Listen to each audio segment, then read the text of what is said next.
রাতে সুমন বনের অরণ্যের দিকে যাচ্ছিল। সে সময় তার দাদা দেখতে পেয়ে বলে, কি রে সুমন, এত রাতের মধ্যে কোথায় চললি? আমাকে বনের ভেতরে যেতে হবে দাদা। হায় হায়, এ কি বলিস? এত ঠান্ডার মধ্যে ঘরে থাকা যায় না, তুই আবার বনের দিকে যাবি? হ্যাঁ দাদা, আমাকে যেতে হবে, এছাড়া কোনো উপায় নেই। তুই জানিস না রাতে অরণ্যের মাঝে কত রহস্যময় ঘটনা ঘটে? হ্যাঁ, এ ব্যাপারে অনেক কিছু শুনেছি, কিন্তু কখনো নিজের চোখে কিছুই দেখিনি। তুই যাস না, আমার কথাটা বোঝার চেষ্টা কর। ওখানে গেলে তোর ভয়ঙ্কর কোনো বিপদ হতে পারে। বিপদ হলে হবে, আমার কোনো ভয় নেই। আমাকে যেতেই হবে দাদা, কারণ এখন যদি না যাই তবে আমি আমার স্ত্রীকে আর বাঁচাতে পারবো না। এই কথা বলে সুমন জোরে জোরে কাঁদতে থাকে। এমন করে কাঁদিস না, কি হয়েছে? তুমি তো সবই জানো দাদা, বিকেলে বললাম। ও ও, হ্যাঁ হ্যাঁ, বিকেলে বলেছিলি তোর স্ত্রী মাধবীর দম বারে বারে আটকে যাচ্ছে। হ্যাঁ, আর এই কারণেই বৌদির কাছে গিয়েছিলাম টাকার জন্য, কিন্তু বৌদি কোনো টাকা পয়সা দিল না। তুই তো জানিস কয়েকদিন থেকে আমার ঠিক মতো কাজ হচ্ছে না। টাকা পয়সা থাকলে তোর বৌদি অবশ্যই দিত। এর জন্য কিছু মনে করিস না। মনের ভেতর কষ্ট থাকা সত্ত্বেও সুমন একটু হালকা হেসে বলে, না না দাদা, আমি কিছু মনে করিনি। তবে এটা সত্য যে এ দুনিয়ায় যার টাকা পয়সা থাকে না, তার পাশে কেউ থাকতে চায় না। তাকে বনে জঙ্গলে এদিক সেদিক ঘুরে বেড়াতে হয়, যেখানে এই রাতে ঘরে থাকাই খুব কষ্টকর হয়ে ওঠে। আর সেই রাতেই আমাকে জঙ্গলের দিকে ছুটতে হচ্ছে টাকার অভাবে।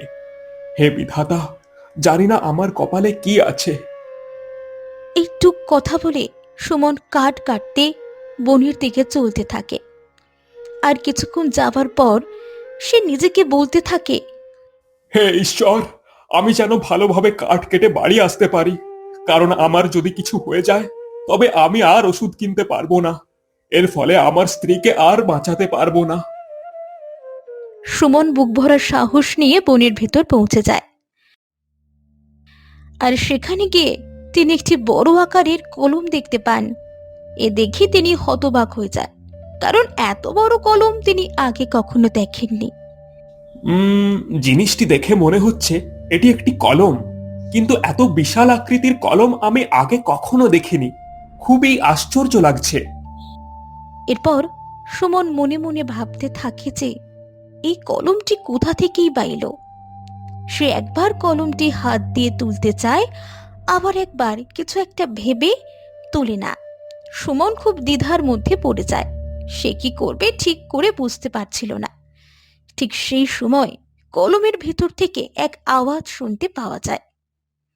কি গো, তুমি কি ভাবছো? আমায় তুলে নাও, এত কিছু ভেবো না। এ এ এ, এ আমি কি শুনছি? কলম দেখছি কথা বলছে। সুমন খুব ঘাবড়ে যায়। সেই সময় তার শরীর থেকে ঘাম ঝরতে শুরু করে। ভয় পেও না গো, আমি কোনো রাক্ষস নই। আমি হলাম এক ভাগ্য কলম। যে আমাকে পায় তার ভাগ্য একেবারে বদলে যায়। কিন্তু এই কলমের সাহায্যে আমার ভাগ্য কি করে বদলাবে? হ্যাঁ গো, হ্যাঁ বদলাবে, কারণ আমি কোনো সাধারণ কলম নই। এক মায়াবী রহস্যময় কলম, যা বাইরে থেকে কলম মনে হয়, কিন্তু এই কলমের ভেতরে রয়েছে এক রাজমহল।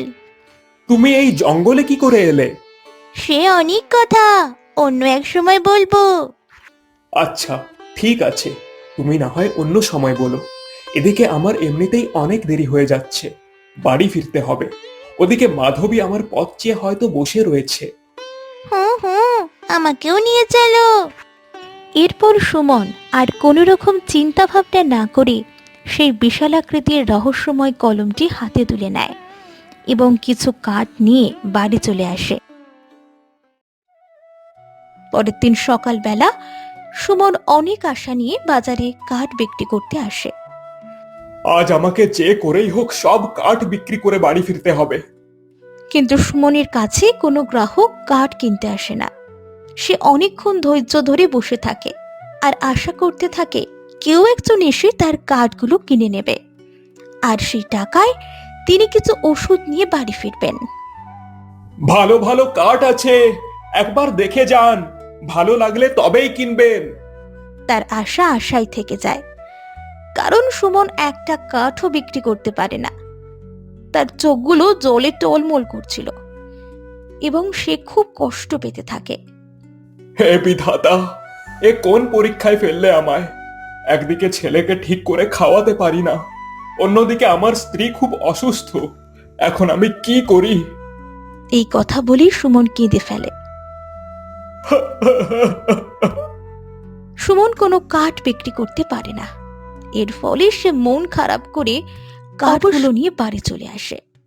সেই সময় তার স্ত্রী মাধবী সুমনের পথ চেয়ে দাঁড়িয়েছিল। কি গো, তোমার আজও কোনো কাঠ বিক্রি হয়নি? হ্যাঁ গো মাধবী, আজও কোনো কাঠ বিক্রি করতে পারিনি। জানি না কেন এমনটা হচ্ছে, নিজেকে খুব অসহায় লাগছে। তুমি এত ভেঙে পড়ো না, দেখো কোনো না কোনো এক ব্যবস্থা নিশ্চয়ই হবে। সুমনের আওয়াজ পেয়ে তাদের ছেলে নিপন ঘর থেকে ছুটে তার বাবার কাছে এসে বলে, বাবা বাবা, আমার জন্য বাজার থেকে কি নিয়ে এসেছো? এই কথা শুনে সুমন খুব কষ্ট পায়। সে কি বলবে বুঝতে পারছিল না। হায় হায় বিধাতা, এ আমি কেমন বাবা! ছোট্ট একটা বাচ্চার মুখেও খাবার তুলে দিতে পারছি না। আমার কি দিন কোনো দিন বদলাবে না? এই অভাব অনটন থেকে আমি কি কোনো দিন মুক্তি পাবো না? অবশ্যই পাবে। জীবনে কখনো কখনো এমন সময় আসে যে তাকে অনেক কষ্ট যন্ত্রণা সহ্য করতে হয়, এরপরে সে এক শক্তিশালী পরিপূর্ণ মানুষে পরিণত হতে পারে। হ্যাঁ গো, তুমি একদম সত্যি কথা বলেছ। হ্যাঁ মা দাও, জলমুড়ি খেতে আমার খুব ভালো লাগে। আমি জলমুড়ি খেয়ে শুয়ে পড়বো। ঘরে কিছু শুকনো মুড়ি রাখা আছে, তুমি হাত মুখ ধুয়ে আসো, আমরা তিনজনই সেটাই ভাগ করে খাবো।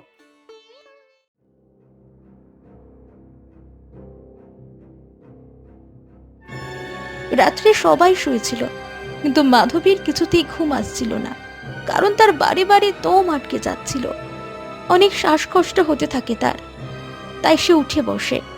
ঠিক তখনই সুমনের ঘুম ভেঙে যায়।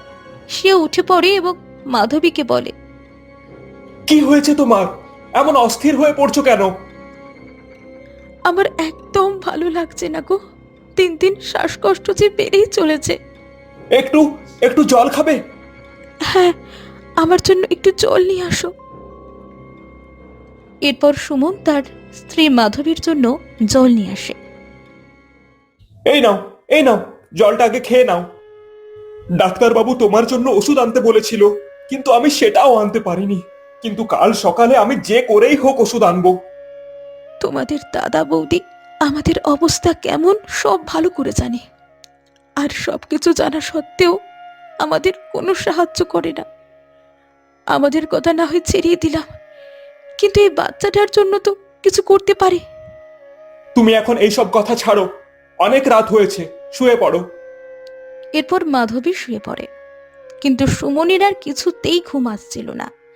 সে খুব চিন্তায় পড়ে যায়, কারণ কাল হলে তাকে ওষুধ আনতেই হবে, আর ছেলের জন্য খাবার জোগাড় করতে হবে। তাই সে ঘরে চুপ করে বসে বসে চিন্তা করতে থাকে সে কিভাবে করবে। সেই মুহূর্তে ঘরের মধ্যে রাখা কলমটি বলে ওঠে, তুমি কি আমার কথা ভুলে গেছো? আমি যে ভাগ্য কলম, তুমি চাইলে তোমার ভাগ্য আমি যখন তখন বদলে দিতে পারি। এই কথা শুনে সুমন চমকে ওঠে। সত্যি? তোমার কথা তো আমি ভুলে গিয়েছিলাম। তোর কাছে আমি থাকতে কোনো চিন্তা নেই, সব সমস্যার সমাধান হয়ে যাবে। কিন্তু তোকে যে আমার এই কলমের ভেতরে থাকা রাজমহলে প্রবেশ করতে হবে। মনের ভেতর লোভ লালসা না রেখে সৎ মনে 3 বার বলতে হবে, আমি ভাগ্য কলমের রাজমহলে প্রবেশ করতে চাই। আমি ভাগ্য কলমের রাজমহলে প্রবেশ করতে চাই। আমি ভাগ্য কলমের রাজমহলে প্রবেশ করতে চাই।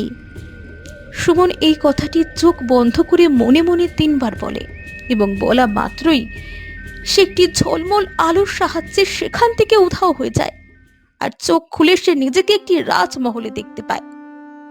সত্যি? আমি বিশ্বাস করতে পারছি না। যে আমি এক রাজমহলে দাঁড়িয়ে আছি। কি সুন্দর দেখতে রাজমহল! আমি কখনো আগে এমন রাজমহল দেখিনি, শুধু গল্পে শুনেছিলাম। আজ বাস্তবে নিজের চোখে দেখে খুব ভালো লাগছে।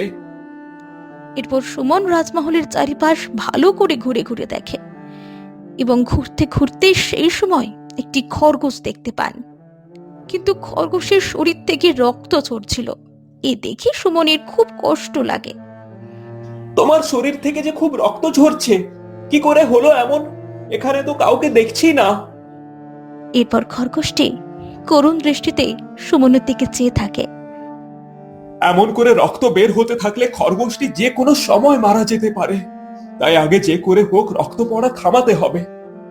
এরপর সুমন এদিক ওদিক ছুটতে থাকে এবং কিছু পাতার সাহায্যে তিনি রক্ত পড়া বন্ধ করে। আর খরগোশটি খুশি হয়ে সেখান থেকে ছুটতে ছুটতে নিমেষের মধ্যে উধাও হয়ে যায়। এ দেখে সুমন অবাক হয়ে যায়। কিছুক্ষণের জন্য সুমনের মন চঞ্চল হয়ে ওঠে এবং সে তার মনকে শান্ত করে রাজ দরবারের সামনে পৌঁছায়। সিংহাসনে এক সুন্দরী রূপবতী রাজকুমারী বসেছিল। রাজকুমারীকে দেখতে পেয়ে সুমন হতবাক হয়ে যায়, কারণ এত বড় রাজমহলে এ রাজকুমারী ছাড়া আর কেউ ছিল না। এসো সুমন কাঠুরিয়া, আমি তোমার অপেক্ষা করছিলাম।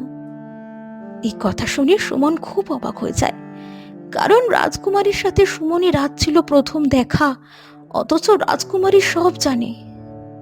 হা হা হা, আমি তোমার ব্যাপারে না জানলে আর কে জানবে? কারণ ভাগ্য কলম হয়ে আমি যে তোমার বাড়িতে রয়েছি। এই কথা শুনে সুমনের শরীরে যেন ভূমিকম্পের মতো কেঁপে ওঠে। এরপর রাজকুমারী একটি কলসি ভরা সোনার মোহর নিয়ে এসে বলে, তুমি স্বর্ণমুদ্রা নিয়ে যাও আর তোমার স্ত্রী এবং তোমার ছেলের ভালো করে দেখাশোনা করো। না না রাজকুমারী, আমার এত স্বর্ণ মুদ্রার প্রয়োজন নেই। শুধু আমার স্ত্রীর চিকিৎসার জন্য কিছু ওষুধের দরকার ছিল, সেই পরিমাণ কিছু অর্থ পেলেই আমার হয়ে যাবে। ধন্য তুমি, তোমাকে যতই দেখছি ততই অবাক হয়ে যাচ্ছি। কোনো লোভ লালসা কিছুই তোমার মধ্যে নেই। তুমি একজন সৎ ব্যক্তি, এ দেখে আমার খুব ভালো লেগেছে। অনেক দেরি হয়ে গেল, আমাকে তাড়াতাড়ি বাড়ি পৌঁছতে হবে। ওদিকে আমার স্ত্রী মাধবী আমাকে দেখতে না পেয়ে হয়তো অনেক চিন্তা করছে। হ্যাঁ, তুমি অবশ্যই বাড়ি ফিরবে, কিন্তু এর আগে এই কলসির মধ্যে রাখা সব স্বর্ণমুদ্রাগুলো তুমি নাও, কারণ তোমার প্রতি আমি অনেক মুগ্ধ হয়েছি। তুমি যে খরগোশছানাকে বাঁচিয়েছিলে, সেই খরগোশছানা আমিই ছিলাম। মানুষের মন বোঝার জন্য আমি সবাইকে একটা ছোট করে পরীক্ষা নিয়ে দেখি, এবং সেই পরীক্ষায় উত্তীর্ণ হলে আমি খুশি হয়ে তাকে অনেক ধনসম্পদ দিয়ে থাকি। এরপর রাজকুমারী সুমনকে খুশি হয়ে অনেক স্বর্ণমুদ্রা দেয়। এখন আমি কি করে আমার গৃহে প্রবেশ করব রাজকুমারী? যেহেতু তুমি এখন তোমার গৃহে প্রবেশ করবে, তাই চোখ বন্ধ করে বলো, আমি আমার গৃহে প্রবেশ করতে চাই। এই কথা বলা মাত্রই তুমি নিজেকে নিজের ঘরের মধ্যে দেখতে পাবে। সুমন রাজকুমারীর কথা মতো সেই কথাটি 3 বার বলতে থাকে। আমি আমার গৃহে প্রবেশ করতে চাই, আমি আমার গৃহে প্রবেশ করতে চাই, আমি আমার গৃহে প্রবেশ করতে চাই। এই কথা বলা মাত্রই সুমন নিজের ঘরের মধ্যে পৌঁছে যায়। তার স্ত্রী এবং ছেলে দুজনই খুব চিন্তিত ছিল। হঠাৎ করে সুমনকে দেখতে পেয়ে তারা দুজনই খুব অবাক হয়ে যায়। কি গো, তুমি না বলে কোথায় চলে গিয়েছিলে? আবার হঠাৎ করে কোথা থেকে চলে আসলে? এ অনেক কথা। বাবা বাবা, তোমার হাতে এগুলো কি সোনালি আলোর মতো ঝিলমিল করছে? এগুলো স্বর্ণ মুদ্রা, আজ থেকে আমাদের আর কোনো কষ্ট হবে না। এরপর সুমন সব ঘটনা বিস্তারে বলতে থাকে। কিন্তু তুমি এত স্বর্ণমুদ্রা কোথায় পেলে? এখানে এই যে বিশাল আকৃতির কলমটি দেখতে পাচ্ছ, এ কোনো সাধারণ কলম নয়। এ হচ্ছে রহস্যময় কলম, যে কোনো সময় ভাগ্য পাল্টে যেতে পারে। আমি একদিন জঙ্গলে কাঠ কাটতে গিয়েছিলাম, সেদিন রাতে সেই গভীর অরণ্যে আমি এটা পেয়েছিলাম। আর এই কলমের ভেতরে রয়েছে বিশাল এক রাজমহল, আর সেই মহলে থাকে এক সুন্দরী রাজকুমারী। তিনি আমাকে খুশি হয়ে এই সব দিয়ে সাহায্য করেছেন। বাবা, এ তো খুব ভালো কথা। আমাদের এখন আর কোনো কষ্ট করতে হবে না, তাই না? হ্যাঁ গো, আজকের পর থেকে আমাদের আর কষ্ট করতে হবে না। সবকিছুই সম্ভব হয়েছে এই ভাগ্য কলমের জন্য। তোমাকে অসংখ্য ধন্যবাদ। কি মজা কি মজা, আমাদের আর জলমুড়ি খেয়ে থাকতে হবে না, তাই না বাবা? আর এইসব ঘটনার দূর থেকে সুমনের দাদা সব কিছু শোনে এবং দেখে ফেলে।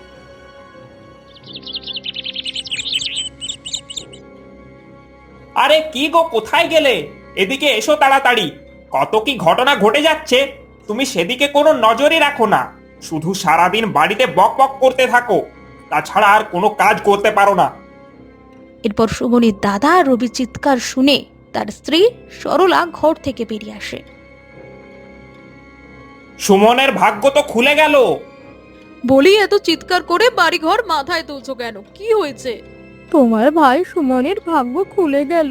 সে কি কোনো ধন সম্পদ পেয়েছে নাকি? হ্যাঁ গো, তাই পেয়েছে। ওই, তুমি এসব কি বলছো? আমি তো এমনি শুধু উপহাস করছিলাম।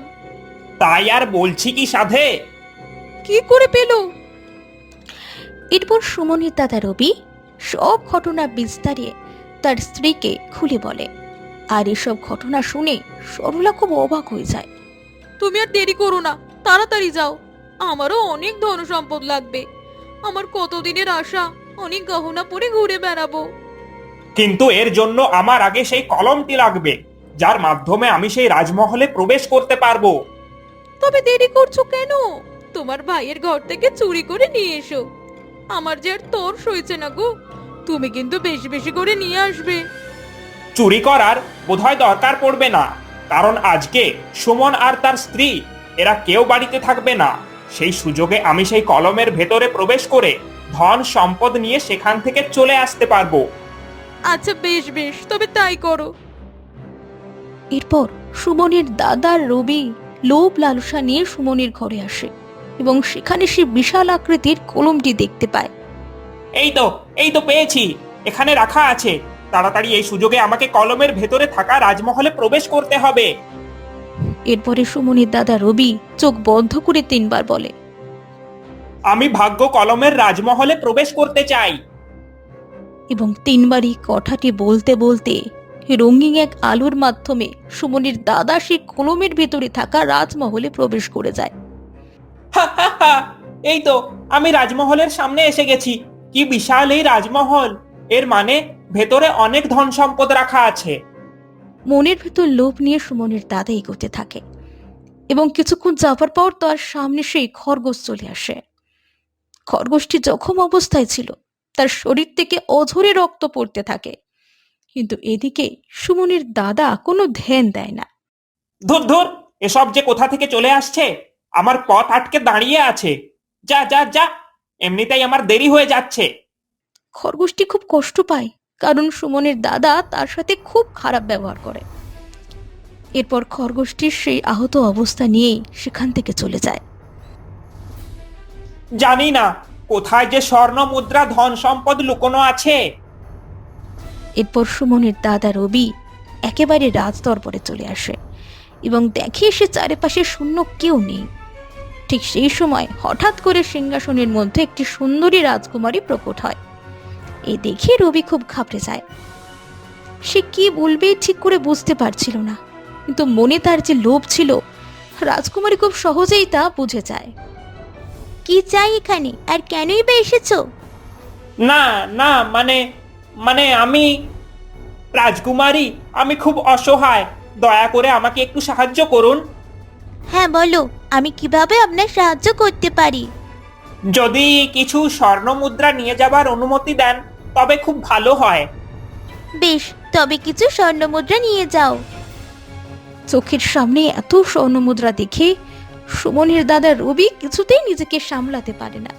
সে অল্প কয়টা স্বর্ণের বদলে কলসি ভরা সব স্বর্ণমুদ্রা নিয়ে নেয়। এ দেখে রাজকুমারী খুব রেগে যায়। আমি প্রথমেই বুঝে গেছি তুই এখানে অসৎ মন নিয়ে এসেছিস। তোর মনে কোনো দয়া মায়া কিছুই নেই, কারণ তুই যাকে এক তুচ্ছ খরগোশ বলে অবহেলা করেছিস, সে আমি এই রাজমহলের রাজকুমারী ছিলাম। এই কথা শুনে সুমনের দাদা রবি খুব হতবাক হয়ে যায় আর মনে মনে ভাবতে থাকে, হায় হায় হায়, এ আমি কি করলাম! আগে যদি জানতাম তবে অবশ্যই খরগোশের সাথে ভালো ব্যবহার করতাম। ইস, একটুর জন্য এত ধন সম্পদ সব হারিয়ে ফেললাম। এরপর রাজকুমারী সুমনের দাদা রবিকে রাজমহলের মধ্যে বন্দি করে রাখে। সে কোনোভাবে সেখান থেকে বাড়ি ফিরতে পারছিল না। এভাবে বেশ কয়েকদিন কেটে যায়।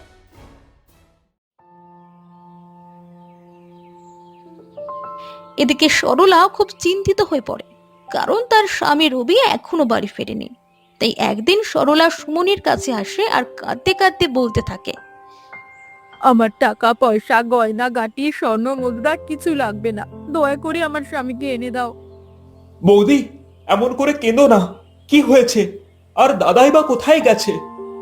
আমাদের অনেক বড় একটা ভুল হয়ে গেছে সুমন, আমাদের ক্ষমা করে দিও।